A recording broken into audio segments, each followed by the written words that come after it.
Bonsoir. Bien, ça fait émission de télévision comme ça. Bonsoir.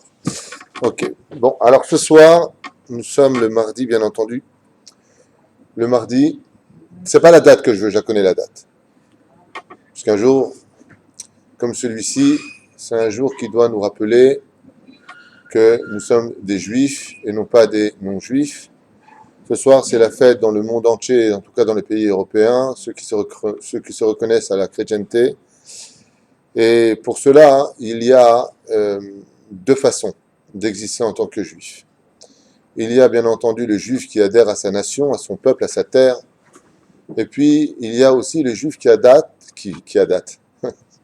absus révélateur, qui s'adapte à sa religion à travers les dates. Car il faut savoir que, vous allez comprendre de quoi je parle dans le shiur. Aujourd'hui, on est en français le 24 décembre 2013. Très bien. Qui peut me dire, nous sommes le combien en juif? Et voilà, vous êtes toutes renvoyées. Oh, enfin un kissou qui ne sert pas à rien. Nous sommes le Kaf Aleph Tevet, quelle année? 1774. Yafemeod, voilà des joifs. Ça fait plaisir. Alors, comme je vous l'ai dit tout à l'heure, il y a deux façons d'être juif. Je suis juif parce que ma mère est juive, j'adhère donc au mitzvot de la Torah, et puis il y a aussi une façon d'être juif qui est la naissance d'un peuple, une naissance qui sortira donc d'Égypte, le mois de, comme la voiture, Nissan, c'est les petits jokers, au mois de Nissan, et puis en tant que peuple. Alors que quand Adam et Ève ont été créés, ils ont eu une mitzvah. La première mitzvah de Adam et Ève, c'est croître et multiplier, et ensuite, très bien. Ça, c'est pour les deux individus, qui ne formaient qu'une seule chair. Mais en tant que peuple juif, dès que nous sommes sortis d'Égypte, nous nous sommes confrontés à la première mitzvah du judaïsme en tant que nation. Et cette mitzvah, c'est... Laisse tomber, c'est filmé. Et donc, tu n'aimeras... Non, toi, tu es dans les 10 commandements, là. On n'est pas arrivé dans Anochi Hashem Elokecha. Non, pas du tout. Bien avant cela, bien avant cela. Quelques bonnes semaines avant, dès que nous sortîmes d'Égypte, Aline sortîmes d'Égypte, oui, eh bien, nous avons été frappés par un éveil à une mitzvah qui nous a rendus rois, puisque les lettres employées mises à l'envers forment les lettres du mot roi, lachem. Et cette mitzvah n'est rien d'autre que le calendrier juif. Rosh Chodesh Lachem. Première phrase que Dieu nous enverra en tant que nation qui venons à peine de sortir du pays d'Égypte.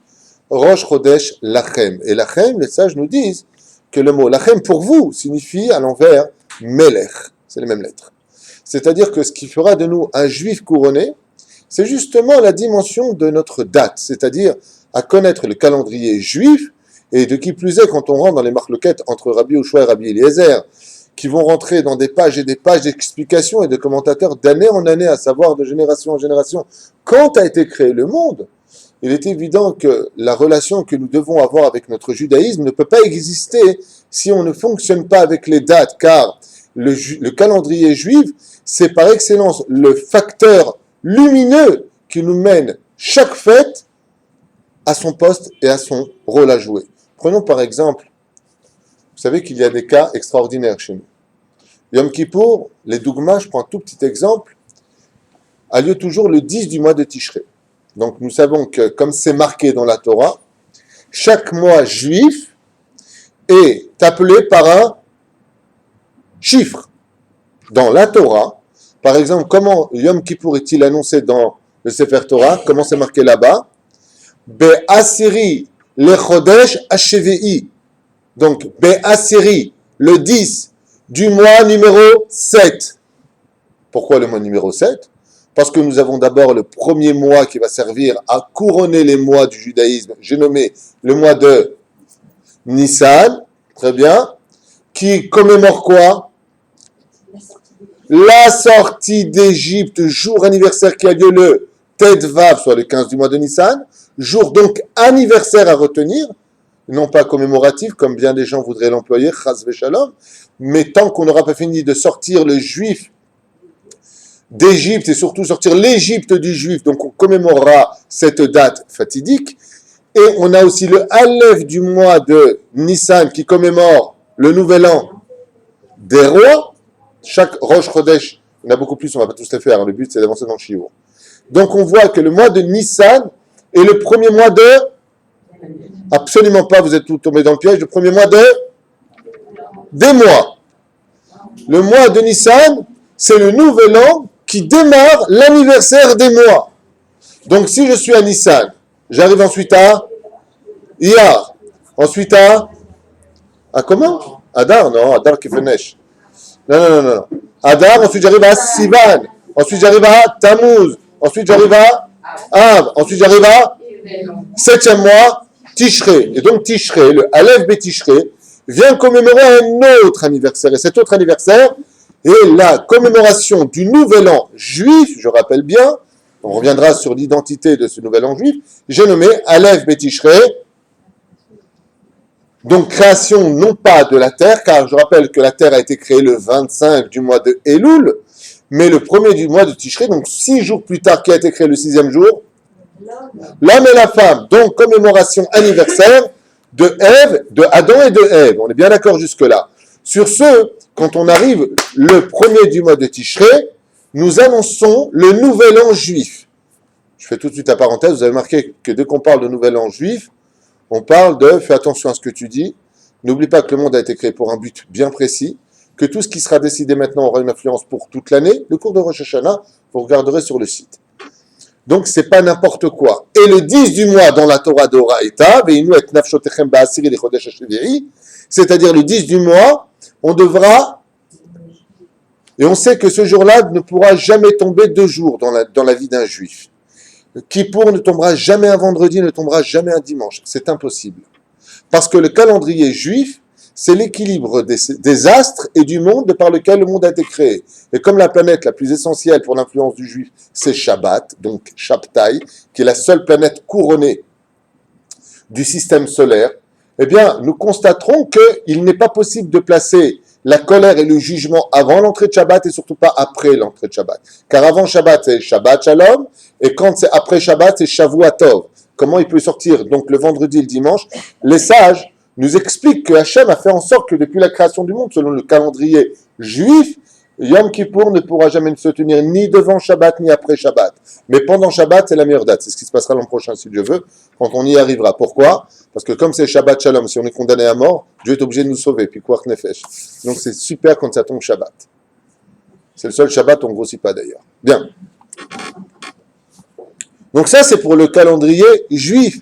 Oui. Et chaque mois aura un rôle à jouer. Par exemple, j'ai pris l'exemple de Tishré, que je vous ai marqué ici. On va prendre le mois de Elul. Le mois de Elul, d'après vous, ne me parlez pas des slichot, ça n'a rien à voir. Les slichot sont un minhag, c'est pas une obligation, c'est bien de le faire. Minhag et halakha, ceci étant dit. C'est un minhag qui est indigne, qui, en fin de compte, se décale comme étant une loi juive, car étant accompli plus de 3 fois par le peuple d'Israël dans son ensemble, hormis certaines contrées ashkénazes, eh bien, pour les raisons qui les concernent, le mois de Elul vient commémorer un anniversaire. D'après vous, lequel, selon la Gemara? L'anniversaire des impôts juifs fixés par la Torah.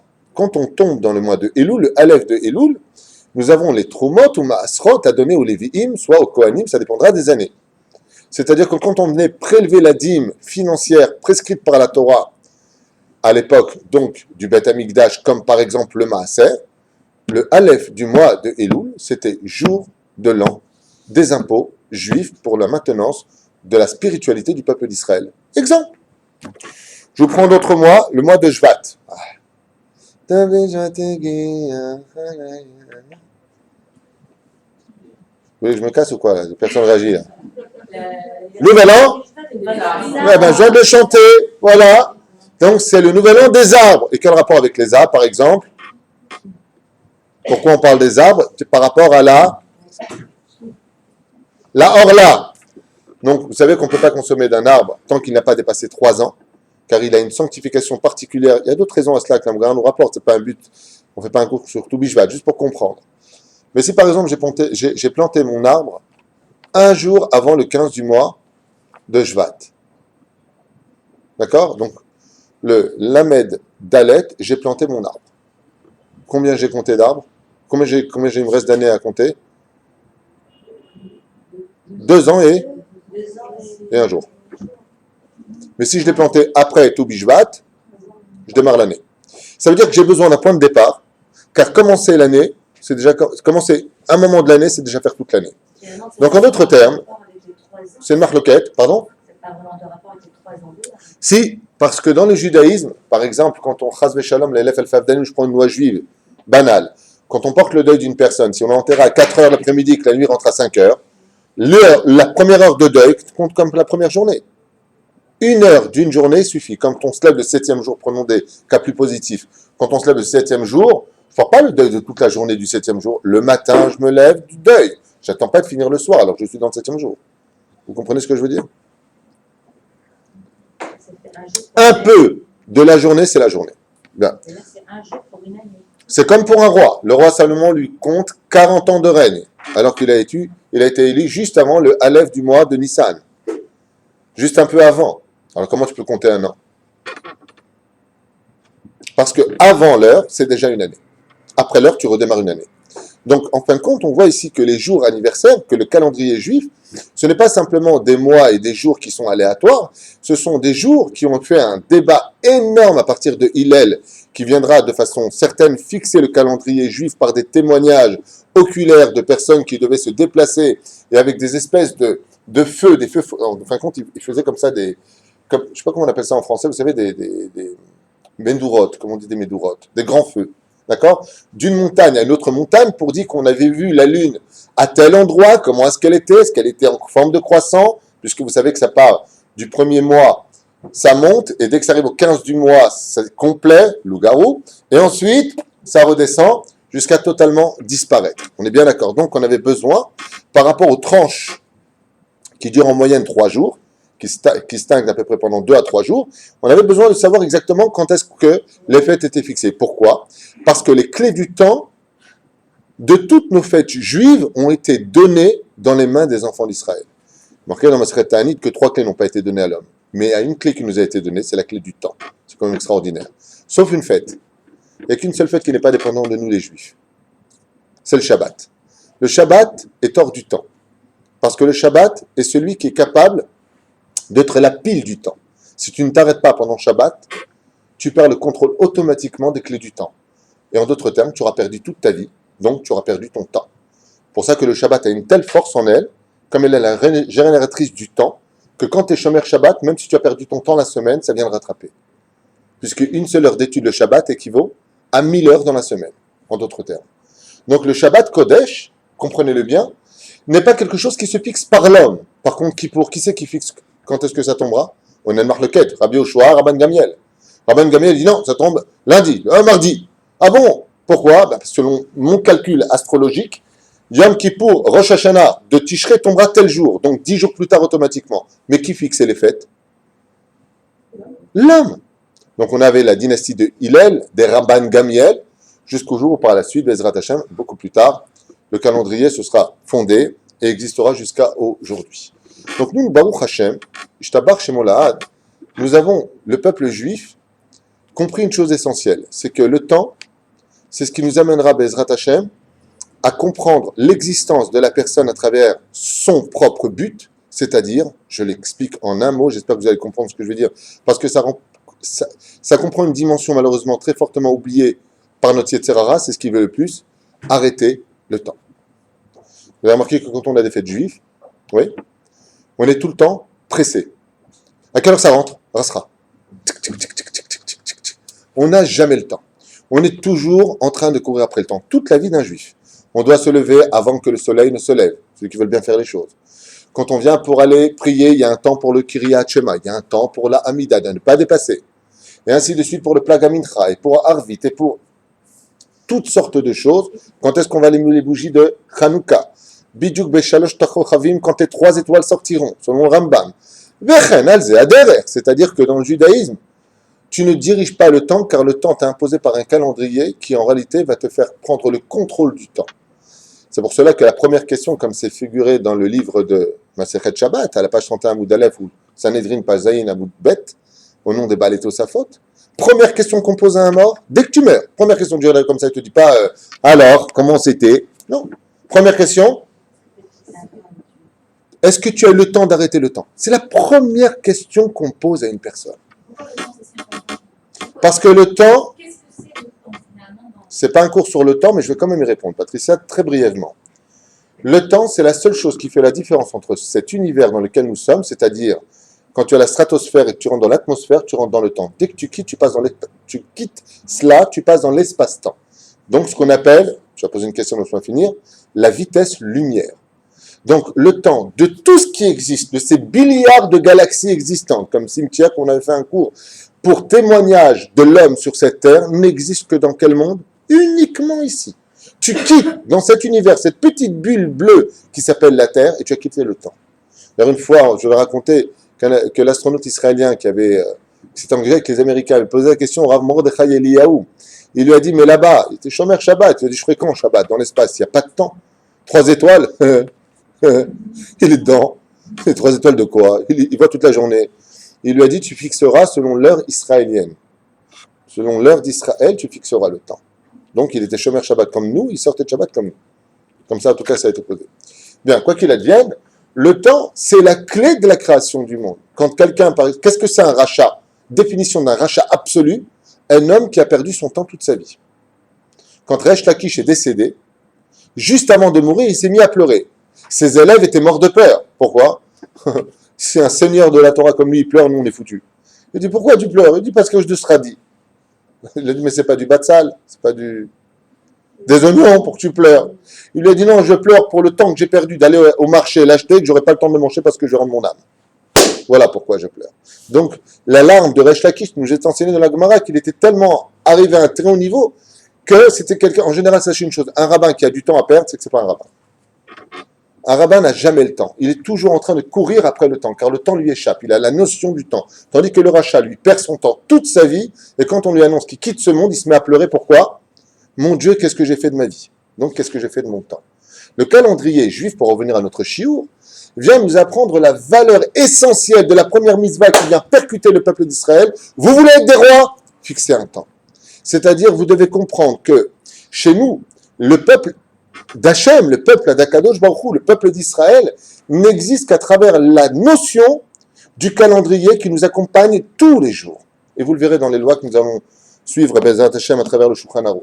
Est-ce qu'on a le droit d'écrire des dates hébraïques? Est-ce qu'on a le droit d'écrire des dates qui ne soient pas hébraïques, le calendrier grégorien qu'on va étudier tout de suite?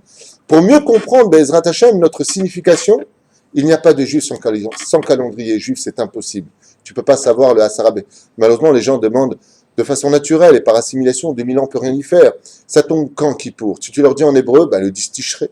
Oui, mais c'est quand? C'est un problème. Parce que pour savoir c'est quand, il faudrait que tu saches aujourd'hui quel mois tu es en hébreu et quelle est ta date en hébreu. Et malheureusement, on n'aura jamais le réflexe intelligent de mettre, comme je l'ai toujours fait, ma montre n'a jamais été en date laïque. Elle a toujours été mise en date hébraïque. Ce qui fait que quand je regarde ma montre, quelle date je suis en hébreu, c'est marqué ici Kaf Aleph. Et pourquoi je mettrais, moi, d'être le 24 du mois de décembre? J'ai un défi de décembre. Même le nom, il est moche. Décembre. Non. Pour la simple et bonne raison, c'est que chaque mois dans notre judaïsme vient nous apporter un rayonnement spirituel, car chaque mois, Baruch Hashem est empreint d'une fête juive, sauf un mois.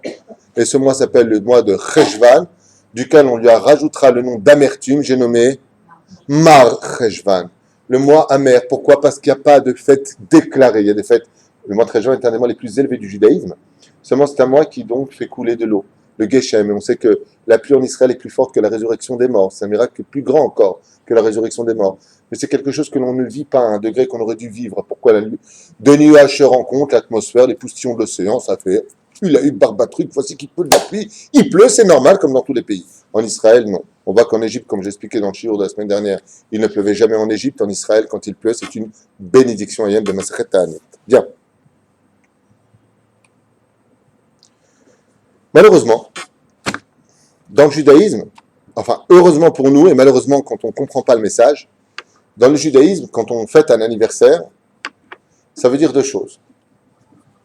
Le Rabbi Lubavitch, Alav Shalom, avait l'habitude d'expliquer, j'ai appris ça du Rav Amar ce matin. Et dans son discours, il l'a entendu de sa propre bouche. Il disait que le jour anniversaire d'un juif, donc en hébreu ou en français, en hébreu automatiquement, eh bien, portait en lui le ressentiment pour chaque juif de remercier Hachem pour la nouvelle année qu'il lui est donnée. Seulement, on sait qu'à l'épisode, chaque fois que vient un anniversaire, comme par exemple le nouvel an de l'année, Tishrei, qu'est-ce qu'on fait à Tishrei? C'est Rosh Hashanah. C'est Yom Adin.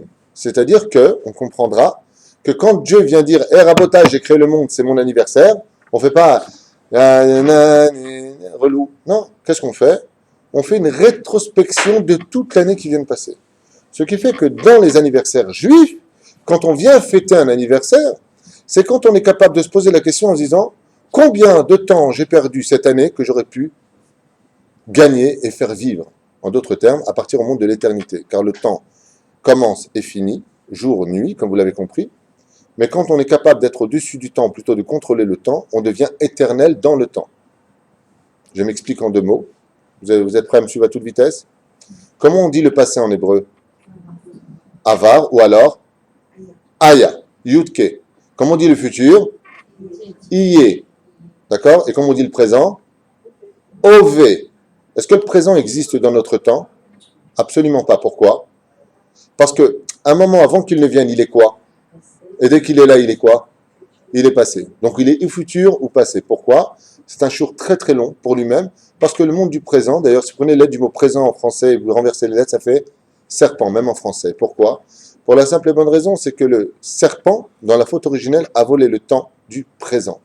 C'est pour cela qu'un juif qui devient roi dans ce monde, c'est celui qui est capable de fixer le présent sur terre, un temps qui n'existe pas. Moi, je vais le fixer. Un moment d'étude. J'arrête le temps. C'est pour ça que Resh Lakish nous dit, un homme ne pourra acquérir la Torah dans ce monde que quand il sera mort pour le temps. Tu veux être dans le monde du temps, tu ne pourras pas fixer de monde. Si tu veux rentrer dans le monde de la Torah, tu dois être inexistant pour le monde. C'est-à-dire, quoi, il étudie encore la Torah? Il étudie le jour, il étudie la nuit. Alors quand est-ce qu'il dort? Dormir, c'est appartenir au temps. Dès qu'on est dans l'éveil de la Torah, de la spiritualité, automatiquement on est au-dessus du temps. Donc, même si Rabbi Yaakov Abuchatzera est mort il y a plus de 150 ans, il appartient toujours au monde du présent. On a fait Saïdoula hier, le Rambam il y a 1000 ans, il est encore présent. Mais tous ceux qui ont perdu leur temps, dès qu'ils ont été enterrés, on n'a plus de temps pour eux non plus. On les oublie. Parce qu'eux ont oublié d'arrêter le temps. Ce que je dis, c'est un état fait sur le terrain. D'accord? Très bien. Donc chez nous, le judaïsme, Baruch Hashem, les Fej, les Juifs, comme on a l'habitude de les appeler, eh bien, nous avons aussi des anniversaires à fêter. Et ces anniversaires, comme je l'ai stipulé, Rosh Chodesh HaMelachim, pour les impôts, pour tout ce que vous voulez, chaque mois avec sa couronne, viennent, Baruch Hashem, donner aux Juifs une réflexion, à savoir, est-ce que je peux ou pas? C'est-à-dire que l'anniversaire chez les Juifs, c'est pas « Allez, mes cadeaux !» Souffler sur des bougies dans la Kabbale, c'est interdit. Parce que chaque flamme étant une âme, quand tu souffles dessus, tu éteins une âme. Donc ces minagim doivent absolument cesser de souffler. Comment on éteint une bougie chez nous? L'Avdallah, vous l'éteignez comment? Vous l'éteignez dans le vin. C'est pas parce que ça fait de la magie noire, hein. C'est parce qu'on souffle pas dessus, tout simplement. Il y en a qui disent, et on sent. Donc si tu veux sentir, t'as qu'à souffler comme ça sentira l'odeur du Gan Eden. Je sais pas, il y a du Gan Eden dedans, mais en tout cas, c'est un minag d'Israël. Très bien. Mais on ne souffle pas dans les bougies. Et quand on a un anniversaire, pour savoir si on peut faire ou pas la bracha, est-ce qu'on pourra l'utiliser pour la souka, c'est par rapport à des lois. Donc quand il y a un anniversaire, c'est pour nous ou c'est pour sanctifier le nom d'Hachem? Sanctifier le nom d'Hachem. Donc quand on se réunit Baruch Hashem pour un bel anniversaire, il faudra surtout pas oublier d'inviter le Rav, de séparer les hommes des femmes pour faire un Dvar Torah, car 3 qui ont mangé à une seule table et qui n'auraient pas dit de Dvar Torah, toute leur nourriture serait considérée comme étant quoi? Des détritus, tu vas un peu plus loin que la Mishnah ne l'enseigne, tout simplement un korban, c'est-à-dire un sacrifice qui est déjà mort. En d'autres termes, la Torah considéra ta nourriture comme morte. Chez Nehemar, Shlosha sha'achlu al shulchan echa velo amru alav divrei Torah ke'ilu achlu mizifre metim, c'est-à-dire des zebahim de mort. En d'autres termes, au lieu de manger du poulet shakon yabidvaro, ils ont mangé un cadavre de poulet. L'opachot et le terre. C'est ce que vous nous enseignez, c'est la Mishnah. Donc de faire des anniversaires avec, c'est la danse du canard, je suis super. C'est peut-être très sympa à un moment, essayer d'évoluer au niveau du cerveau. Peut-être que tu arriveras à un meilleur niveau.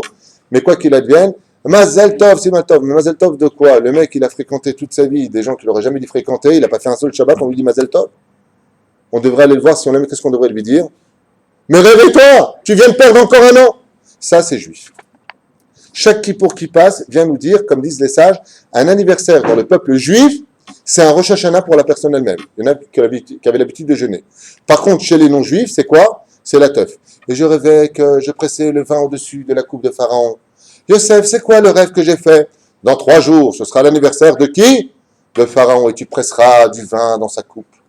C'est la teuf. Ça, c'est Pharaon. Chez nous, quand on a un anniversaire, une fête juive, quand vient par exemple le jour anniversaire du don de la Torah, le mois de Sivan, on en parlait tout à l'heure, eh bien qu'est-ce qu'on va fêter? Un tikkun. Et c'est l'anniversaire, on ne dort pas de la nuit. Mais t'es ouf. Je vais à l'hôtel, je vais dormir. Le jour du don de la Torah, laisse-moi m'éclater. Non, t'as rien compris. Vous avez perdu du temps, vous êtes tous endormis. Donc vous allez veiller. Donc les anniversaires sont des tikkunim. Parce qu'on a laissé le temps échapper. Vous comprenez ce que je suis en train de dire? Et malheureusement, on arrive quand même dans notre petit sujet. Malheureusement, 2000 ans, pas 2 ans, pas 200 ans, 2000 ans. Les Juifs, à travers tous les pays, avec tous les pogroms, tous les sales Juifs, tout ce qui a pu en ressortir, on a fini un peu, malgré tout, de façon naturelle, à devenir des judéo-crétins. Je n'ai pas dit des judéo-chrétiens, je dis bien des judéo-crétins. Et pourquoi? Parce qu'on a fini par, avec bien entendu toute la panoplie de la cacheroute demandée par notre judaïsme, de finir par fêter des fêtes qui ne nous appartiennent pas, mais qu'on trouve mignonnes. Pourquoi ne pas fêter Noël? Ce soir, ah ouais, nous on avait Moïse, ils ont Momo, l'autre il a celui qui a fait son régime là, comment il s'appelle? Bouddha.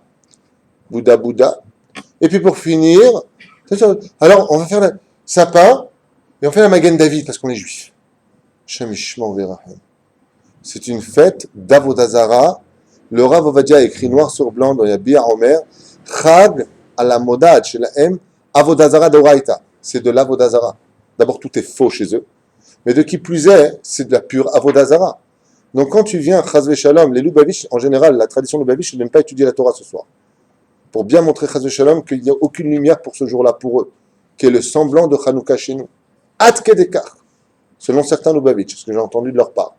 Quoi qu'il advienne, il y a une fête par contre que bien des juifs, même religieux, en tout cas dit religieux, mais par manque de connaissances, eh bien, ça coûterait volontiers à une table pour, en famille, souhaiter la Saint-Sylvestre. Parce que chez eux, il n'y a que des saints, même les clous. J'étais sur le périphérique, il y avait la marqué à Port de Saint-Cloud. Tout est saint chez eux, même les clous. C'est un truc de fou. Donc, eux, ils avaient un mec qui s'appelait Sylvester. Pastalou, Sylvester. C'est Saint-Sylvestre. Alors, je vous ai noté quand même, pour le plaisir, je ne sais pas où je l'ai mis, mais je l'ai noté, quelques écrits sur ce personnage, comme ça, je fais un kiff hier soir. Je pensais à vous, j'ai dit tiens, je vous parle un petit peu de ce personnage, vous allez comprendre qui il était. D'abord, Sylvestre était romain, fils du prêtre Rufin, donc c'était un pur chrétien à la base, éduqué par le prêtre, alors Cyrinus, c'est des noms comicus. Élu à la succession du pape Miltiade, donc de l'époque, Sylvestre fut élu, écoutez bien ce que le 31 décembre signifie, 33e pape pontifical. Cette fête a été fixée, sachez-le, vous le verrez par la suite dans les explications des historiens, hein, pas des rabbins, c'est la Saint-Sylvestre. Il est décédé, bien entendu, vous imaginez bien, le 31 décembre. Donc c'est la mort d'un pape que les gens sont en train de fêter. Mais qui était ce pape? Vous allez comprendre par la suite. 22 ans donc de règne en tant que pape à l'époque, sous le règne de Constantin le Grand, celui qui était donc l'empereur à cette époque, et édifia plusieurs basiliques, dont une connue à Jérusalem qui s'appelait la basilique de Sainte Croix de Jérusalem, connu. Il est mort empoisonné, il s'est pris une arête de poisson, il marchait Movzechro, lui et toute sa compagnie. Et il décéda, bien entendu, le 31 décembre 335 de l'ère vulgaire. Voilà. De là est né celui qui, bien entendu, je le rappelle dès maintenant, celui qui instaurera, le premier pape qui instaurera en tant que religion chrétienne, c'est marqué noir sur blanc dans son livre d'histoire, la législation chrétienne anti-juive. C'est-à-dire qu'il a été le premier pape à lancer l'extermination des juifs. Et quand est-ce que ça a eu lieu aussi? Le 31 décembre. Où ce pape dit Sylvestre, qui au début de son règne était prosélyte, il faut le rappeler, il était plutôt social, il permettait aux juifs de fréquenter leur synagogue, d'étudier en public la Torah, et très vite il va créer ce livre, et il va convaincre bien entendu tous les États de son époque à lever la main, et des milliers, je ne sais pas combien exactement on parle, mais en tout cas les historiens sont formels, c'est un homme qui a fait un massacre dans le peuple juif par tonnes, et ça s'appelle le 31 décembre, la Saint-Sylvestre. Alors bien entendu, quand un juif écouterait une chose pareille, il dira « Ouais, attends, mais d'accord, je veux que j'y fasse, moi qui ai un gugus antisémite une fois de plus qui est tué des juifs. » Baba, quand tu t'assois à cette table-là, tu fêtes le jour anniversaire de sa mort. C'est comme si maintenant je venais vous dire que vous allez fêter demain le jour de décès anniversaire de Hitler. C'est exactement la même chose. C'est un personnage anti-juif que tous les rabbins ont maudit au plus profond de leur âme. Et ce personnage-là, étant décédé le 31 décembre, aura pour conséquence de créer par la suite, comme vous allez le comprendre, Bezrat Hashem. Ah oui, je vous ai noté aussi un truc que j'ai lu dans son livre qui est incroyable, enfin dans ce qui m'a été rapporté par les historiens. Il nous appelait, donc comme ça, je le cite, je le recopie hier, les Juifs, une secte dangereuse que l'on devrait absolument exterminer. Signé, j'ai nommé Sylvestre. Donc déjà, pour ceux qui veulent s'asseoir le 31 décembre, 8, 7, 8, non, 6, 5, 7, ouais quoi? Yarbar, quand est mort Moshe Rabbeinu alav shalom, le 7 du mois de Hadar, qu'est-ce qu'on fait les Juifs? On jeûne. C'est le jour anniversaire de Moshe Rabbeinu. On a perdu quelqu'un de grand. Là, qu'est-ce que tu es en train de faire? Ouais quoi? 2014? C'est ta date 2014. Vous savez que même cette date-là est falsifiée. De quoi est-ce que l'on parle? Alors pour cela, je vous ai préparé un autre système d'études. C'est de vous parler de l'origine des calendriers. Vous savez qu'il existe des calendriers dans tous les pays et que le calendrier actuel dit justement laïque, public, que nous connaissons tous, est un calendrier qui n'a pas eu depuis tellement longtemps force de loi dans tous les pays. Par exemple, pour vous donner un tout petit exemple, la Russie a accepté le calendrier grégorien il n'y a pas tellement longtemps. Je vous ai noté ici, par exemple, c'est en 1918 que Moscou a adopté le calendrier grégorien. Sinon, ils étaient restés au calendrier julien, qui sont d'autres calendriers avec des falsifications par la suite, basés sur des mondes complètement débiles, puisque le calendrier julien était basé pour 10 mois dans l'année, et non pas 12 mois dans l'année, qui suivait en d'autres termes le cycle des astres. Donc, du n'importe quoi du début jusqu'à la fin. Alors, je vous invite un petit peu à rentrer d'abord dans l'origine des jours, et ensuite dans l'origine des mois. Ça vous intéresse? Voyons ensemble exactement ce que les historiens, non pas les rabbins, nous rapportent à propos de l'origine des jours et ensuite de l'origine des mois. C'est vrai que chez nous, les Juifs, grâce à Dieu, alors que nous connaissons parfaitement que les mois dans la Torah sont appelés par des chiffres, ils n'en figurent pas moins qu'ils ont eu des noms, des surnoms qui leur ont été donnés par assimilation babylonienne. Et donc tous les mois de Elul, de Tishré, de Cheshvan que vous connaissez, tout au long de l'année, sont des mois à nom araméen, car c'était la deuxième langue de l'hébreu, et comme je le rappelle déjà, l'araméen est une langue qui a aussi une connotation kedosha. C'est pour ça qu'al pi halacha, si mon Sefer Torah est écrit en araméen, je peux monter, dire la bénédiction dessus et redire la bénédiction après. Mon Sefer Torah est kasher. En araméen. D'accord? Je referme cette parenthèse. Alors vous savez que on leur a donné des noms, bizarrement.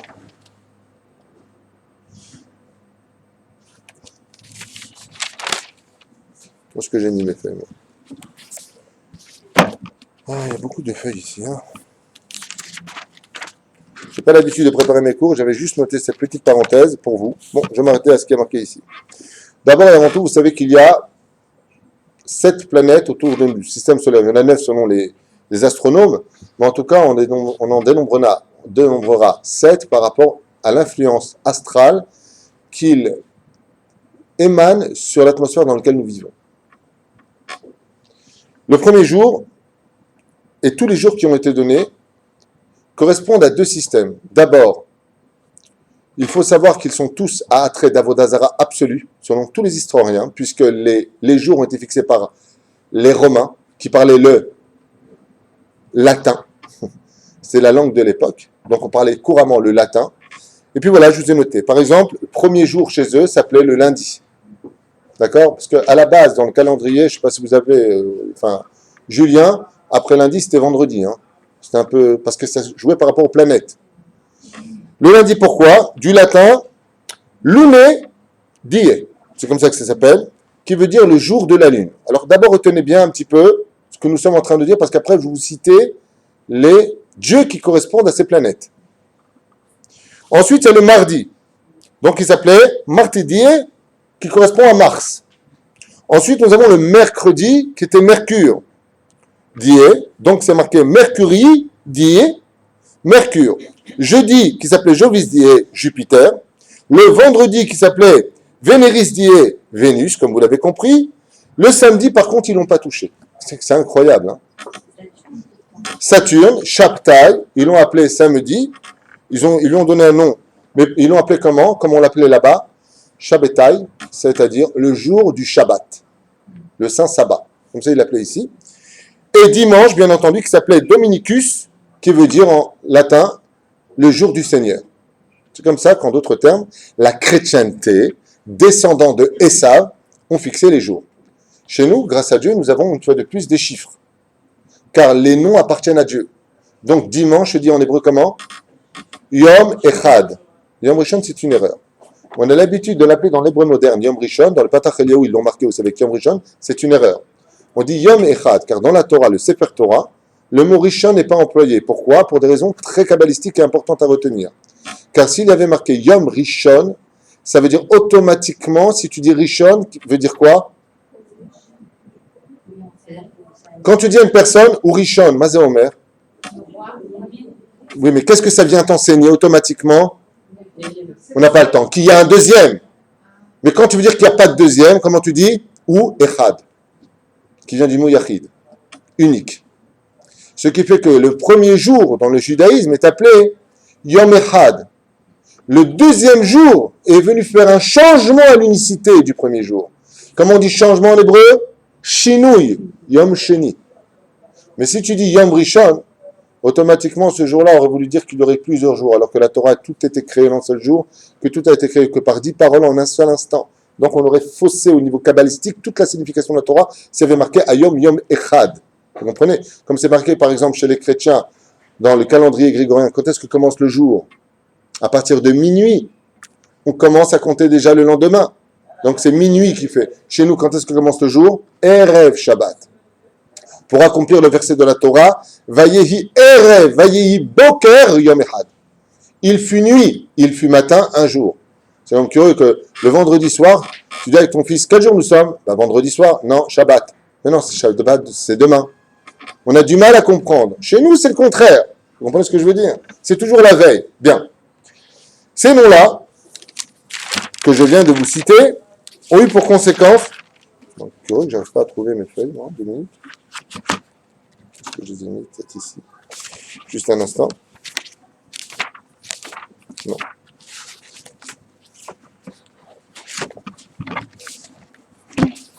Il y a un ange qui joue avec mes feuilles. Non, elles sont là. Ça va. Je les ai trouvées.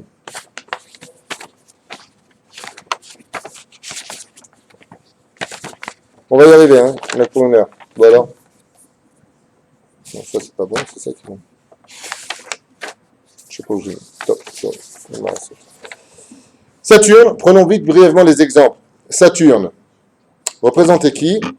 Le dieu de la terre. Dans la mythologie, Saturne représentait donc le dieu de la terre. En d'autres termes, le repos de la terre. C'était Saturne chez eux. Vénus, déesse de l'amour, bien entendu. Qui s'appelait comment, selon la mythologie en 2 mots?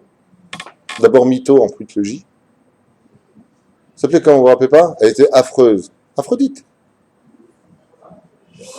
Ensuite, vous aviez Jupiter. Ah, Jupiter, avec sa cuisse. Ouais?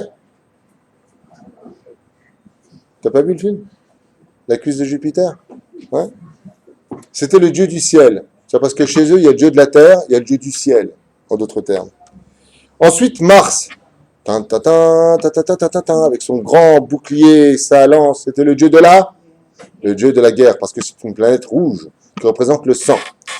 Et puis on va finir avec ça, parce que j'ai pas de temps à perdre avec eux. Mercure, bien entendu, messager des dieux, parce qu'ils avaient aussi le facteur dans l'Olympe.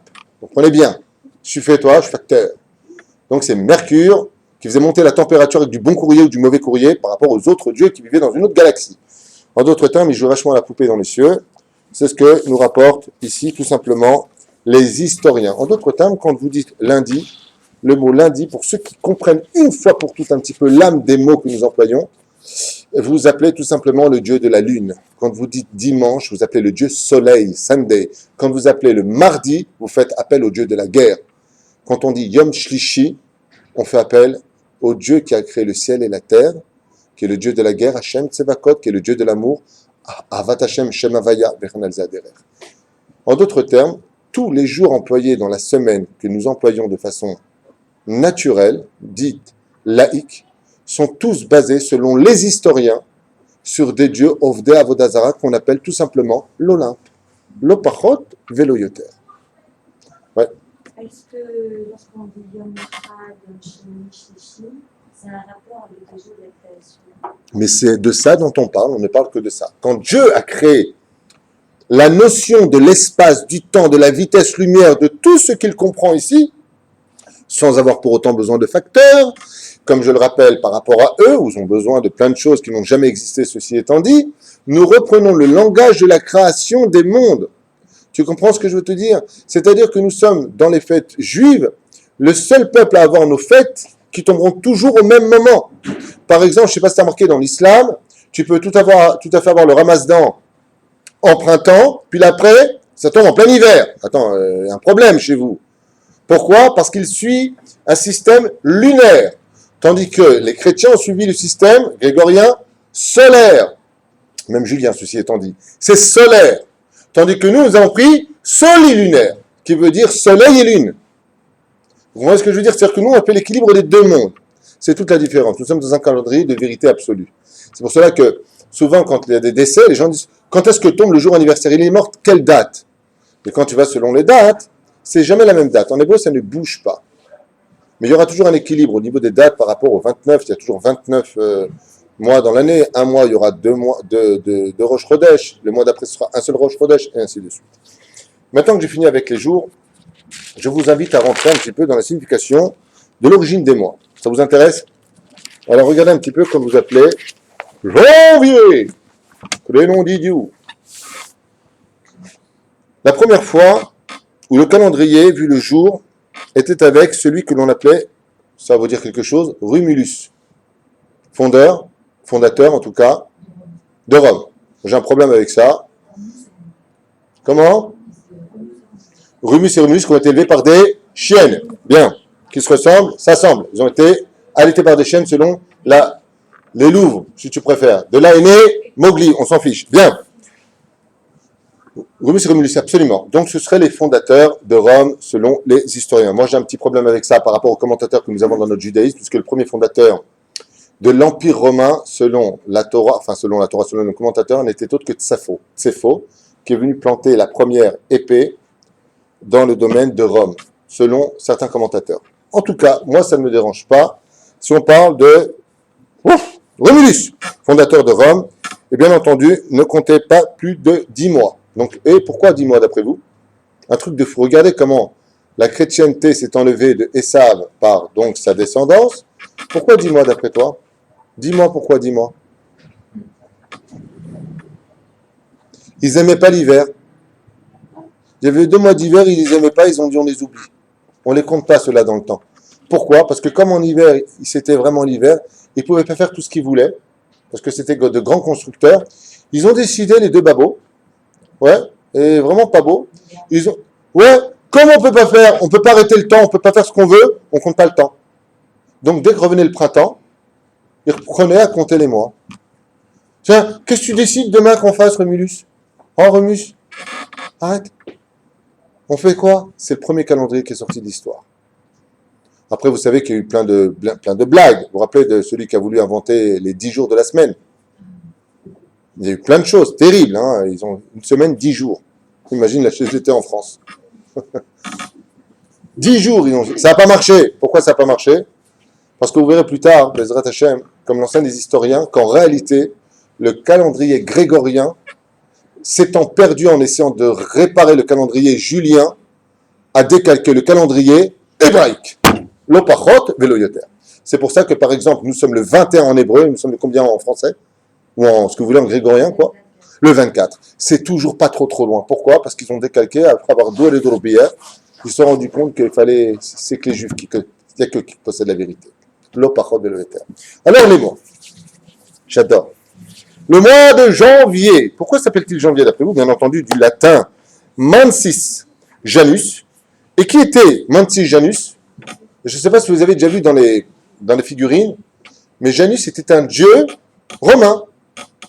Et il avait une particularité d'ailleurs, ce dieu. Vous savez comment il était fait? Donc il avait le nez, ils étaient comme ça. Je dis ils étaient. I-L-S. Avec une belle barbe comme ça. Et il était où l'autre? De l'autre côté. Vous connaissez cette figurine, elle est très connue, qui s'appelle le dieu Janus. C'était le dieu à double face. Pas parce qu'il était hypocrite, mais parce que c'était le dieu qui correspondait à passage du passé au passage du futur. Donc comment il s'appelait ce dieu? Janus. Dieu du latin. Janus était le dieu qui a deux faces, entrée et sortie, passé et futur. Le dieu romain qui s'appelait le dieu du commencement, l'opachot veloyoter. C'est pour cela que chez eux, alors que dans le calendrier, je vous le rappelle, grégorien, julien, le premier mois de l'année, c'était le mois de mars. Mais là, les Romains ont changé. Et qu'est-ce qu'ils en ont fait? Ils en ont fait tout simplement le mois de janvier. Car le dieu du commencement chez eux, parce que je vous dis, il y a plusieurs Olympes, hein, ça dépend de quelle ligue tu appartenais chez eux, hein, on ne sait pas. Hein. Je pourrais la faire à Bigard, mais je n'ai pas de temps à perdre avec lui. Quoi qu'il advienne, qu'est-ce que ça signifie pour nous? Ils ont changé, messieurs, ils ont fait le premier mois de l'année, le mois de janvier. Très bien. Qui veut dire le dieu romain, qui était considéré par les Romains, la chrétienté, comme étant le dieu du commencement. Bien. Février, d'après vous, pourquoi? Donc, du latin, une fois du but. Alors, Februarus mensis, d'accord, Februan, qu'on appelle exactement, qui signifie, Februan, ça veut dire quoi en latin? Purification. Pourquoi? Parce que les Romains avaient l'habitude de se purifier une fois l'année, tous les 15 du mois de février. Donc, il appelait donc Fabrius, donc février, qui était le mois de la purification. Il y avait beaucoup d'eau qui tombait à cette période. Les gens prenaient leur bain de purification. Vachement bien, le mois de février. Donc, les Romains l'appelaient tout simplement le mois de la purification. C'est-à-dire que quand un juif dit « nous sommes au mois de février », tu rentres dans l'avodazara de la purification des dieux romains, l'opachot, veloyoter. Le pire, c'est que mes commentaires, c'est pas les miens. Ce sont ceux que vous pourrez aussi trouver sur Internet ou dans n'importe quel livre qui expliquent la signification des mois des nations du monde, pas des rabbins. C'est eux qui le disent. Oui, ce sont des mois d'avodazara. J'y arriverai dans les halachot. Patience, Nathalie. Mars, du latin Mansis alias. Mars, le dieu de la guerre. Comme il fallait se protéger, on l'a dit tout à l'heure. Pourquoi est-ce qu'ils l'ont appelé Mars? Mardi, Mars, ils ont repris ce mois par rapport au moment de guerre. Pourquoi? Parce que les Romains, quand ils partaient en guerre, c'était constamment, l'échéance partait au mois de mars. Et pourquoi d'après vous? Quel est le mois qui correspond en hébreu à Mars, de façon naturelle? Le mois de Hadar. Vous comprenez ce que je suis en train de dire? Le mois que Haman, leur aïeux, avait sorti pour déclarer la guerre. Donc en d'autres termes, eux, les mythos, pensaient que ce mois-là était favorable pour eux. Très bien. Avril. Oh, avril. Pourquoi? Du latin, du mois sacré d'Aphrodite, qui s'appelait donc la déesse de l'amour, Aphrilis. Qui veut dire quoi en d'autres termes en latin? Fleuri. Celui qui joue. C'est le bourgeon qui s'ouvre. Et qui correspond à quoi? Qui dit fleur, dit madame. en d'autres termes, le mois de la déesse Aphrodite, la déesse de la beauté. C'est pour ça que chez nous, d'ailleurs, on renouvelle en général tout. Tout redevient beauté au mois du printemps. Le printemps, qui veut dire Aviv. Mazé Aviv. Av, Yud, Bet. Le premier des mois, en hébreu, Aviv, Av, papa, Yud, Bet, des 12 mois. Le père des 12 mois. Est-ce que c'est clair jusque-là? Et pourquoi est-ce qu'on appelle Aviv? Parce qu'il est Aviv à Kavana, il est désirable vis-à-vis de l'homme, car effectivement, chez nous, effectivement, tout bourgeonne.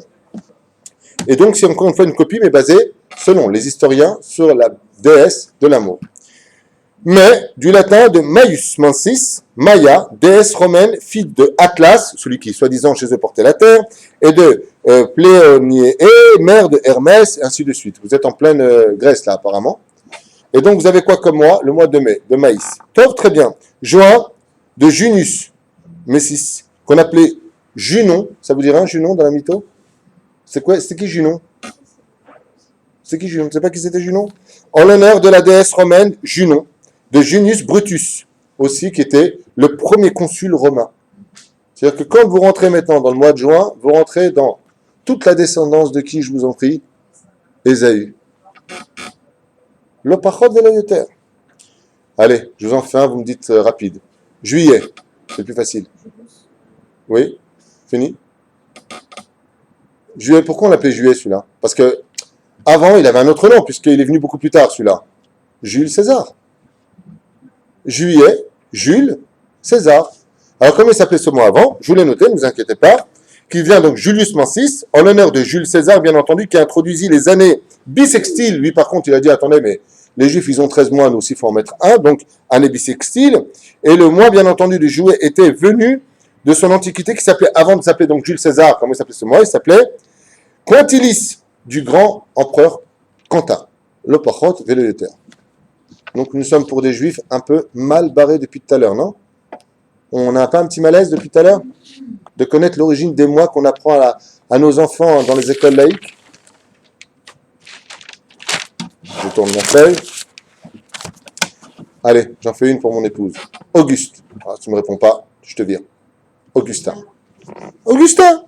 Du latin Augusti. Augustus, exactement l'honneur de l'empereur Auguste, qui, bien entendu, précédemment, ce mois était, avant qu'il vienne, alors comment on appelait le mois de Auguste? Le mois d'août, comment est-ce qu'on l'appelait? Il est venu un peu plus tard, lui, vous comprenez bien. On l'appelait Sextilis, du nom de Sextus VI, empereur de Rome. Voilà ce que nous fêtons quand nous appelons, nous, le peuple juif, qui avons reçu comme première mitzvah, Rosh Chodesh Lachem, quand on parle de jour en français, en anglais, en n'importe quelle langue, en espagnol ou en latin, de qui plus est, on revient exactement sur les pas de l'Antiquité où toute la citra hara, toutes les forces du mal, n'ont voulu qu'une seule chose, adapter le juif dans la pire des assimilations. Donne-moi ton royaume, donne-moi ta royauté. Les sages, quand ils nous disent que Rosh Chodesh Lachem ne lit pas le mot Lachem, mais le mot Melech, veut dire que arrête ta couronne de juif, donne-la à nous. Car vous avez remarqué ici qu'il ne s'agit que ou de Dieu ou d'empereur. Tandis que Dieu nous a fait une allusion en disant non, si vous voulez être au-dessus du temps, jour 1. Parce que le décompte du temps se fait par le chiffre et non pas par le nom. Aucun juif, aussi grand soit-il, n'a osé prendre un titre du nom à son nom à lui. Parce que le temps n'appartient qu'à une seule et unique entité, j'ai nommé Hachem. Le temps, c'est à Dieu, c'est pas à nous. Tandis que le temps fixé par l'homme par rapport à ses divinités, c'est toute la différence entre le judaïsme et la chrétienté ou toute autre religion. Nous sommes le seul peuple de l'histoire à avoir été créé par Dieu, tandis que toutes les nations du monde ont créé leur Dieu. Et ils ont fixé leur temps par rapport à leur création. C'est pour cela que nous nous sommes perdus dans les noms et que nous n'aurons que des chiffres comme l'heure indiqués par des chiffres. Est-ce que c'est clair jusque-là? Oui, au fil. J'ai pas fini. Yes. Comme ça a une relation directe avec la création, les jours 1, jour 2, est-ce que chaque jour 1, c'est notre temps à nous, du temps des gens qui sont passés avant nous, finalement, est-ce que chaque fois ce jour 1, c'est le même jour 1 de la création? Absolument. Absolument, avec la même influence. Ouais. Chaque fois que, par exemple, dans Masechet Shabbat, à la page 155, Hamoud Bet, il y a marqué là-bas, et 156 juste en face, Hamoud Aleph, C'est marqué là-bas, celui qui naît un dimanche sera influencé par le jour de la création du monde. Donc automatiquement, il sera, le milieu sera faire la différence entre le jour et la nuit. Papa. Celui qui naît un mardi. Mardi, qu'est-ce qui a été créé par exemple le lundi, si tu veux, on peut le faire à toute vitesse, mais c'est pas court. Mais celui qui est né un lundi, dit l'Agmara, c'est un mec de conflit, qui se mêlera de tout, qui veut tout avoir. Pourquoi? Parce que c'est le jour du Chinou, le jour où Yetzer Hara est rentré dans l'atmosphère de l'homme pour envahir et créer ce qu'on appelle la différence entre le jour et la nuit. Donc, c'est un jour de complications. En général, ce sont des gens qui vont être curieux tout le temps, qui vont vouloir se mêler de tout. Donc, le Yetzer Hara est particulièrement fort. Celui qui naîtra un Yom Shlishi aura une partie, donc un mardi, comme vous le comprenez bien, selon le langage que vous adaptez encore aujourd'hui dans vos oreilles. Mais Yom Shlishi, tout simplement, c'est le jour par excellence où Dieu a fait pousser l'herbe. Donc, l'herbe représente la quantité absolue. En d'autres termes, c'est une personne dont le mazal, lui, beaucoup plus fort pour les finances. Celui qui est un mardi de Agmara, c'est quelqu'un qui aura facilement beaucoup plus. Pourquoi? Parce que l'herbe, même si tu la coupes, elle repousse très vite. Donc le mazal de celui qui naît un mardi est beaucoup plus fort que celui qui naît un lundi ou un mercredi, et ainsi de suite.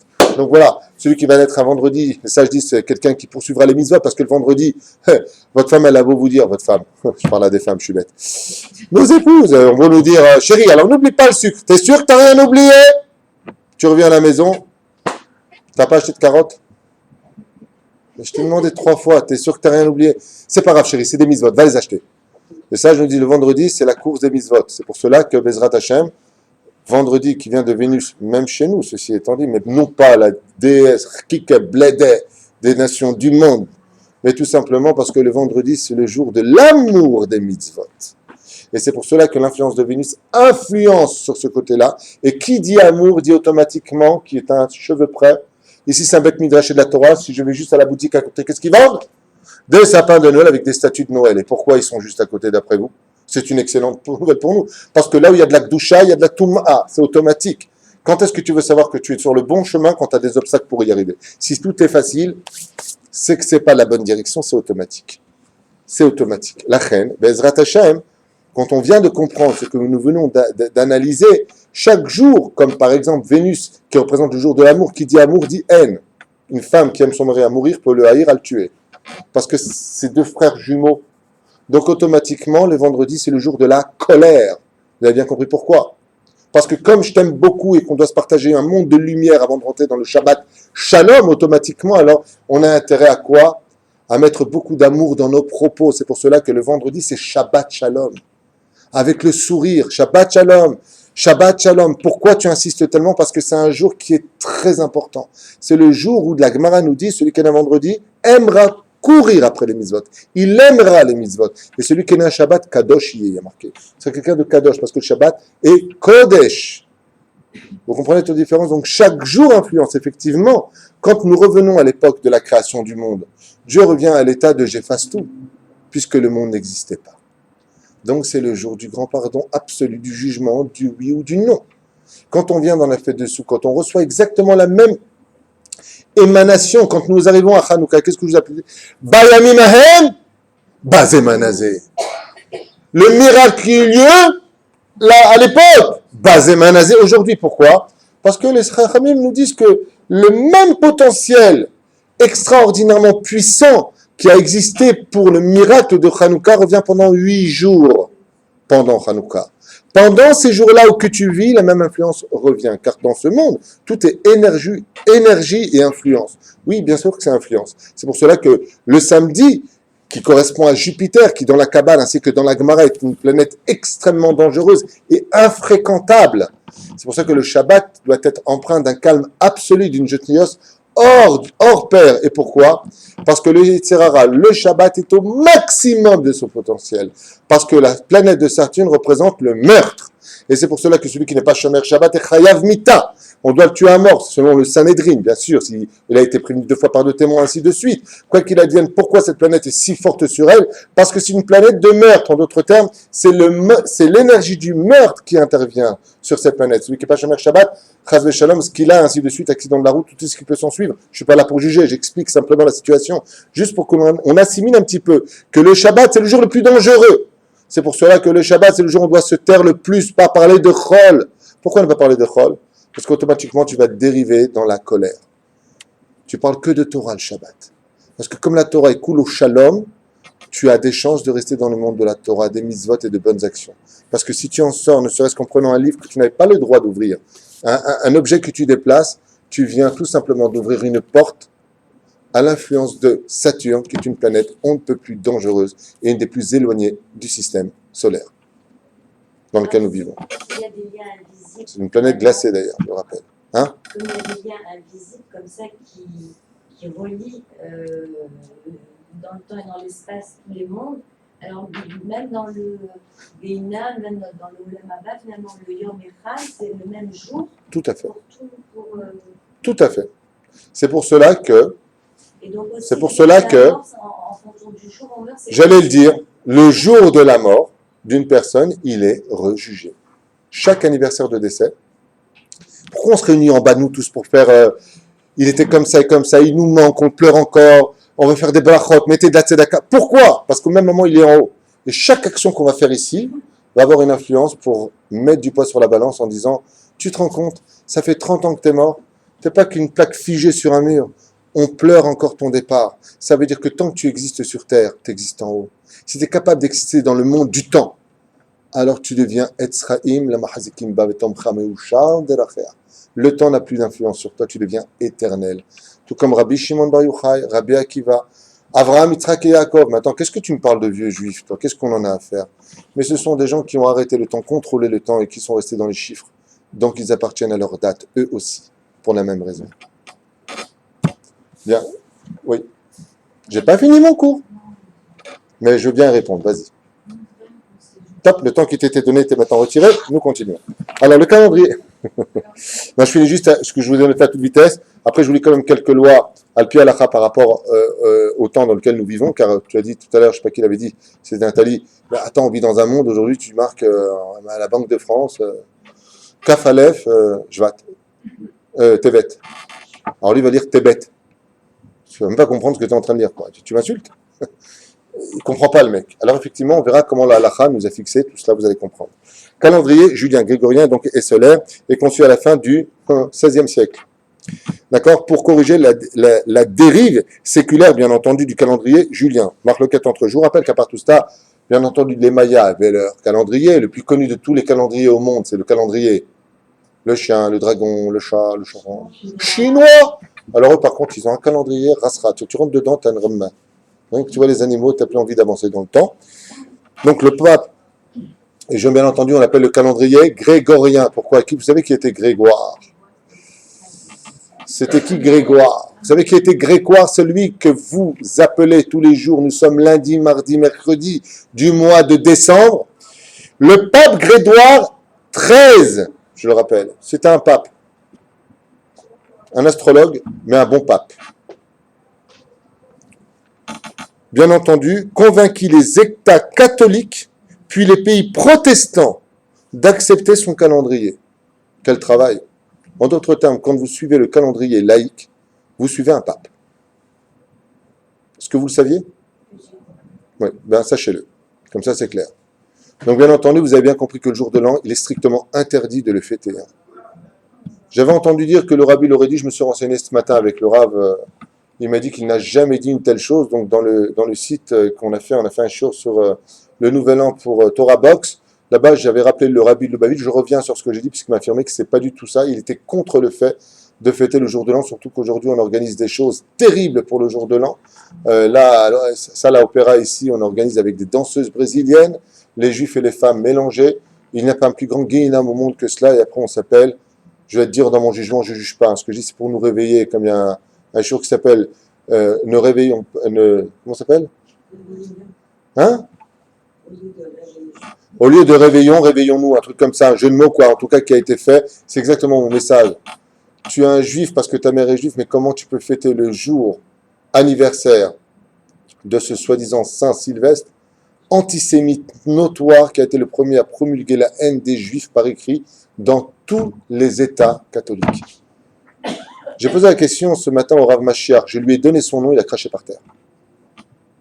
Je lui ai dit, même Saint Sylvestre, il marche chez Movzichro. Tu sais combien de sang juifs il a versé cet homme? Et là, on est là. Ouais, Mazal Tov, allez, bonne année. Hein. Et bonne année de quoi?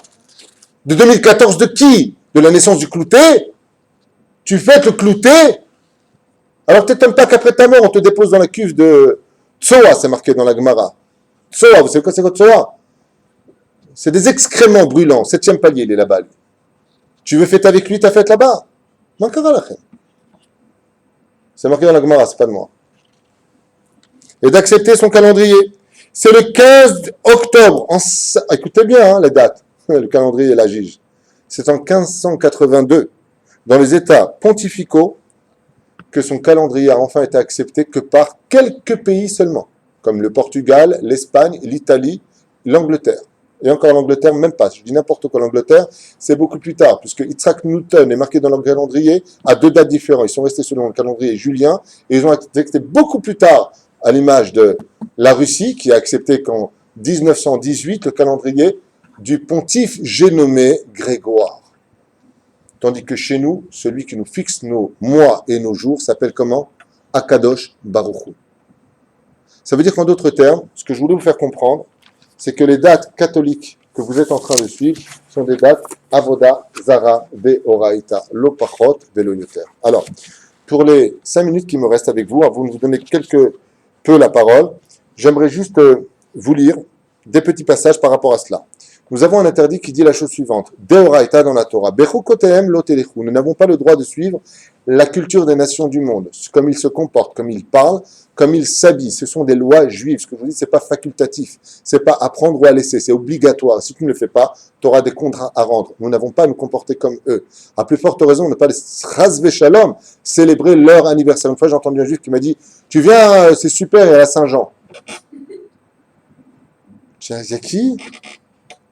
Saint-Jean. Ouais, on peut être des grandes médurotes comme Rabbi Shimon Bar Yochai. Ah! Mais de quoi vous parlez là? Donc Amio, arrête. Tu me fends le cœur. Faut arrêter les délires. Hein? Oui, la Saint-Valentin. Oh la punaise. La Saint-Valentin. Mais attendez, faut arrêter Bourville. Arrêtez les acteurs là. Faut arrêter le suicide. C'est pas méchant. Non, c'est pas méchant, c'est juste big bisou, il sort de Raïta dans Marcine Finida. Non, tu as raison. Et toi, tu vas chercher un bouquet, tu vois la différence entre nous et eux. Quand ils vont chercher un bouquet, c'est à la Saint-Valentin, chez nous, c'est tous les vendredis. Et allez, à la grille, allez, ça y est. Bien. Voilà, Moutam, Mizvazo. Chez l'archi, Kolinen Avodazara, chez Darkam, chez l'Ovda Avodazara, Aya Bekar, Moshikatu. Donc d'abord, avant tout, c'est se repartir. Par rapport à cela, tout ce qui est Avodazara doit absolument sortir de la culture juive. On a jamais, vous savez que vous allez à Bnei Brak. Vous leur dites le mot Saint-Valentin, ils ne savent pas de quoi vous parlez, ces gens-là. Moi, par exemple, quand je dis au Rav, même mon Rav, le Rav, quand je parle au téléphone, pour le Bamizal, mon fils m'a dit c'est quoi la date? Et donc, à ce moment-là, je lui ai donné la date, bien entendu, un peu comme vous l'auriez fait, latino, Avodazara, Doraita. Il m'a dit, Ma? Ah, non. Le jus de bête, ah, ok, Yom Rishon. Okay. C'est simple. Je ne sais pas, qu'est-ce qu'il dit? On n'apprend pas ça dans le Talmud Torah. Dans le Talmud de Torah, on n'apprend pas ça. Eux, qui ont tort, qui font d'Avodazara, ont réussi à persuader le pape Grégoire, toutes les nations du monde à venir à son calendrier, et nous, le peuple de vérité, on a peur d'exister. Le pire, c'est pas ça. C'est que si tu connais au moins tes dates en hébreu, même chose, tu connais aussi, comme le dit l'Halakha, je vous la lis. Non. Oui, c'est là. À côté de Geret Mirtab le Chavero, tu écris une lettre à ton ami. Tu veux la dater, cette date. Raoui Venachon Lechatchila. Et Rak Beta'arich Ivri. Tu dois écrire la date uniquement en hébreu, pas en français. Uniquement la date en hébreu. Raoui la Sotzot. Et si maintenant tu ne sais pas si la personne va comprendre la date, alors tu marques ta date en hébreu. Et en dessous, entre parenthèses, pour les sous-doués, tu marques la date en français et tu marques en plus une phrase. Comme tous les graves ont l'habitude de le crier haut et fort, les minyanam. Comme eux, ils le comptent. C'est une obligation de le dire. Par exemple, quand tu dis nous sommes aujourd'hui le 24 décembre, tu ne peux pas dire ça comme ça. Les minyanam. Nous sommes en 2013, les minyanam. À eux, pas à nous. Parce que tout le but du judaïsme, c'est l'avdil ben kodesh lechol, ou ben taor la tamé, ou ben ainsi de suite. Il y a une grande différence, c'est une halakha ce que je suis en train de vous dire. Nous sommes dans le Shulchan Aruch. Et il dit comme ça, Rak betarich ivri shelanu, velo shelahem. ומכל מקום, אין למחוא במי שמקל לכתוב את התאריך למניין הנוצרים, שיכתוב למניינם. On peut le mettre. Comment je fais pour un chèque? Pareil, je marque ma date en hébreu et je la marque pas en français. Ceci étant dit, je vous apprends quand même quelque chose d'important. Étant donné que les chiffres ont une particularité d'être kadosh, dans la Torah, les chiffres sont nos mois à nous. Donc comment je marque un chèque? Selon le Shulchan Aruch. Nous sommes aujourd'hui par exemple le 24, d'accord? Donc je vais marquer en hébreu, certes, mais je vais marquer aussi en français. Je fais 24, quel mois nous sommes? Donc ça ferait 24, 12, 13. On est bien d'accord? 2013. Ça marche jusque-là? Ça sourd. Pourquoi? Parce que de donner un chiffre qui a été donné par la Torah sur la Toum'a, c'est un plus grand interdit que de marquer malgré tout 24 décembre. Il faut écrire, quand tu fais un chèque, il faut écrire 24 décembre. 22 janvier marque le mois qui correspond à... Mais non pas un chiffre. Et pourquoi pas un chiffre? Parce que c'est ce que le roi des rois a choisi pour lui, les chiffres. Et pour eux, les lettres. Absolument. Si tu marques une lettre, tu marques pas le chiffre. On marque jamais premier, deuxième, troisième, quatrième. On marque toujours janvier. Comme vous verrez, un Haredi, même, je parle d'échec, hein. Ça, tu demanderas à Armand Jameau. C'est ce que je te réponds. Chiffre et des lettres, c'est ce que je viens de répondre. Les minyanam, selon leur compte à eux. Alors, je vous dis quand même ce qui a marqué en bas au nom de Yabia Omer. Il dit comme ça. Shoot Yabia Omer. Et il rapporte comme ça une tonne de références. Vechen Katal, il dit que c'est Yesh Lahmir Lichtov et Tatarich HaYehudi. Yesh Lahmir, ça veut dire quoi Yesh Lahmir? Il y a lieu d'être vigilant, d'inscrire dans tout ce que tu écriras, toujours la date en hébreu. שבגרת שלומים אין נכון לכתוב את התאריך שלהם אלא שלנו וכן על זה הדרך. Comme c'est marqué ici, הכתוב יעשה אם יכתוב לכל הפחות גם את התאריך שלנו. Et si tu ne sais pas faire autrement, tu veux marquer absolument leur date à eux parce que tu n'as pas l'habitude, efforce-toi d'apprendre vite tes dates en hébreu. בעזרת השם. ויש תאר למספרם שלא לכתוב מספר חודש. Alors voilà, il le dit ici, c'est marqué aussi noir sur blanc. Shekach Hadif Laasot ne marque pas le mois en chiffres, mais le marque février, janvier, février, et ainsi de suite, Bezrat Hashem. Voilà. Je vais m'arrêter ici, je vous laisse. Ben voilà, il vous reste une seule question à poser. Qu'est-ce que tu n'as pas compris? Par exemple, quand je suis au travail, je dis on est le 24 décembre de 2013, d'accord? Il faut que je dise les Minyanim. Tu ne dis pas au client avec qui tu parles. Non, dans ma tête. Ouais. Oui? Ouais. À chaque fois, tous les jours. Tous les jours.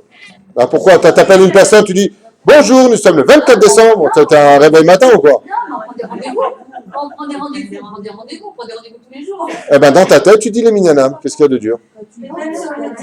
Même si on le dit, on le voit au téléphone, je peux vous assurer un truc, c'est qu'il y a une tonne de choses qui écoutent Minyanim. D'abord, ils n'écoutent même pas ce que vous dites. Moi, j'ai un copain. Mais j'ai dit des trucs, mais dit. Non, mais il y en a qui font attention. J'ai un copain qui parlait avec un non-juif en France. Au téléphone, il faisait un très bon contrat avec lui, un contrat caché, bien sûr, un truc bien, tu vois. Et à la fin, il lui a dit bon, écoutez, il n'y a pas de problème, votre produit m'intéresse. Il donc devait envoyer le représentant. Il lui dit super, Bezrat Hashem et tout, il n'y a pas de problème. Il lui dit Becky, qui est ce personnage que vous venez de Bezrat Hashem? Ou alors nous, on dit ok, je passerai voir demain, Blineder. Pardon? Vous venez avec qui? Là, avec Blineder. Je ne le connaissais pas. Ça, c'est très compliqué. Hein. De quoi? Blineder? De quoi tu parles? Tu le marques entre parenthèses, Mayesh? Alors, dans ce cas-là, si tu es en France, tu marques février, avril, même si c'est Aprili qui veut dire la déesse Fidaklas. Tu te rends compte? De quoi est-ce qu'on parle? Voilà, donc je finis mon résumé. Ça n'a rien à voir. Alors on va à l'église. Dina de Malchuta Dina, Chaz Veshalom. On est juif, hébreu, dans des pays étrangers, qui garent Zaracham. Même Pitom, ça veut dire qu'on doit être comme eux. Ma Pitom. Regarde l'islam qu'elle est en train de faire en France. Ils sont devenus français. Alors, ils parlent l'arabe, ils s'habillent comme des arabes, ils sont bêtes comme des arabes. Il ne faut pas changer, hein. Par contre, en France, France maintenant, le numéro de sécurité sociale, il est fait par rapport à l'islam, c'est-à-dire les islamistes, par rapport à leur calendrier. Absolument. Et c'est même écrit en arabe dans la sécurité sociale aujourd'hui. Leur numéro. Leur numéro à eux et puis avec leur calendrier. Mais c'est extraordinaire. En ce moment, en Angleterre, une caissière a refusé d'encaisser de l'argent d'une bouteille de champagne. Une caissière en Angleterre, musulmane, a refusé d'encaisser une bouteille de champagne. Ouais. La société a répondu qu'il s'excusait fortement vis-à-vis de la communauté musulmane, que ça n'arrivera plus, et qu'à partir de maintenant, eh bien, ils vont créer des caisses spécialement faites pour les musulmanes, où là-bas, ce seront que des musulmanes qui encaisseront tout sauf le porc et l'alcool. Donc, moi, je dis une chose. Quand on est un peuple aussi mensonger que l'islam, et qu'on arrive à s'imposer aussi facilement en Europe parce qu'on est fiers de ce que nous sommes, pourquoi nous, qui sommes le peuple de vérité, on devrait se cacher avoir honte d'être juifs? Voilà. Simplement une chose, il faut arrêter d'avoir peur de l'autre, il serait temps d'avoir peur de nos péchés. C'est chrétien comme phrase, de nos péchés. J'aime pas la recherche du péché. On a tellement de midotes extraordinaires chez nous. On est tellement positif. Mais on devrait un peu cesser. Vous savez, il y a un mouvement qui fait très bien son travail. Je ne le suis pas pour autant. Je le rappelle constamment. C'est les Lubavitch qui n'hésitent pas à poser leur truc comme ça. La meilleure comme il faut. Je te mets les tuiles en pleine rue. Et Mustapha, il passe à côté autant qu'il veut. Personne ne les touche. Parce qu'eux, ils ont compris une chose. Quand tu es avec Dieu, tu n'as peur de personne. C'est pour ça que Tzadik Bemunato Yichye. C'est temps que les Juifs se réveillent. Et que lieu d'aller, comment vous dites, le 31 décembre, ils vont quoi? J'arrive pas, c'est tellement tamé comme nom. Réveillonner, ben mettre qu'ils aillent se réveiller, arrêter d'être des judéo-crétins. Voilà, c'est avec ça que je voulais finir. Et que celui qui, Chaz Shalom, n'ait pas compris le message, fasse immédiatement teshuva, parce que qu'il sache que être Aved Avodazara, il y a plusieurs degrés. C'est vrai que tu ne te prosternes pas devant une statue, tu te prosternes juste devant, à travers un souvenir d'une personne. Qu'est-ce qu'un tes grands-parents, mon pote? Donc le 31 décembre, va étudier la Torah, arrête tes bêtises, au lieu de te réunir avec ta bouteille de champagne et à danser la danse du canard comme un imbécile, comme le font toutes les nations du monde descendants de Esav, car je te rappelle que tu es un fils d'Israël et non pas un goy. Chaz v'shalom. Kol touv. En antenne.